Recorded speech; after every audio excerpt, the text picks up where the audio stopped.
estuve con Pablo Blanco, que es secretario general de las Juventudes Socialistas de Gijón, aquí donde vivo yo, como muchos de ustedes ya saben, donde me desarrollo y donde efectivamente milito en el Partido Socialista Obrero Español, y a mucha honra y con mucho gusto, pese a que en este momento, es lo más malo del mundo, según algunos, pobres.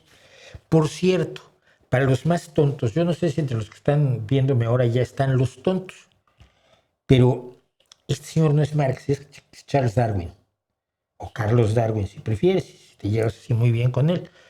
Porque ya van varias veces que me riñen, pero ¿cómo te atreves a hablar de política teniendo a Carlos Marx?